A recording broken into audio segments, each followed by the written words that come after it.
This is Chris Kell, which is a short video on some essential things for effortless dieting for fat loss. Right, the key thing with this is that number one, you're not thinking too much about anything that you do. The truth is that the more that we worry about something, the less likely we are to accomplish it successfully. From a physiological standpoint, the more you worry, the more stress hormone or cortisol is going to build up in our bodies, and that actually causes fat to be distributed and to kind of be stored around the midsection. So by applying less thought to what we're doing and just developing a simple template, you're taking a lot of that out of the equation, okay? And I think that's going to be one of the most important things. So I want to make this effortless and simple for you, and this is our attempt to do so.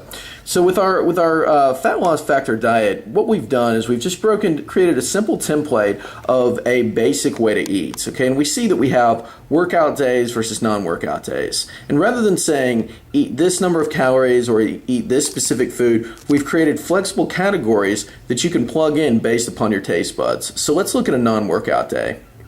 For breakfast, we're going to have one serving of protein and one either fruit or vegetable. For your mid-morning snack, you're going to have what we call a quick snack or a protein, as well as a fruit or vegetable. For lunch, we just repeat what we had for breakfast, and for dinner, the only difference is we're going to cut out fruits.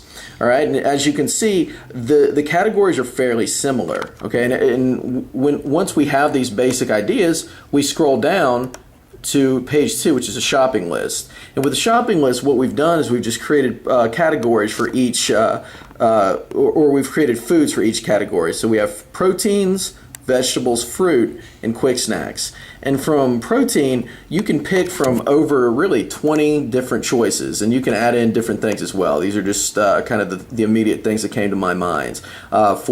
We've created just a simple serving guide. So for women, one serving of protein would be 4 to 6 ounces. For men, it would be 6 to 8. And what I would advise you to do is just choose maybe your top 3 here and go shopping. So if you like tuna, you would put tuna in, eliminate everything else. You would pick maybe tuna, bacon, and lean chicken, and those would be your proteins for the week. All right, the same is going to be true for vegetables, fruit, and quick snacks. Now, with quick snacks, these are just things that I have found to be easily accessible, things that you can eat on the go, maybe during school or during right after a meeting or when you don't have a lot of time. So we have things like beef jerky, cottage cheese, lunch meat slices, and we'll include a copy of this specific template for you to download.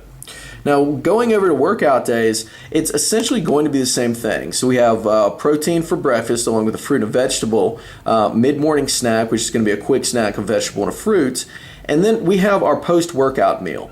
The post-workout meal is the one time where we actually will want to take in starchy carbs. Getting back to our discussion about, rice, pasta, potatoes, are those good for fat loss or not? This is the time when our body actually needs this in order to build muscle and to ensure that those carbohydrates go to the right places. So I would definitely encourage you to take in some starchy carbs immediately after your workout, and that could be rice, pasta, potatoes, or whatever you're dealing with. But the key with that is that just minimize those in other meals. The big error that I see with many people is that they might have a little bit of starchy carbs distributed throughout the day. A much more efficient way to do it, simply limit them to your workout days and have them right after your workout, and that will really concentrate their effect without spilling over into fat loss. So that just gives you a basic template of how to eat. What you do is I would encourage you to maybe set aside some time on Sundays, put together your shopping list, put together some basic ideas for meals during the week, and then you know exactly what you're doing so you can just execute with brilliance without too much thought.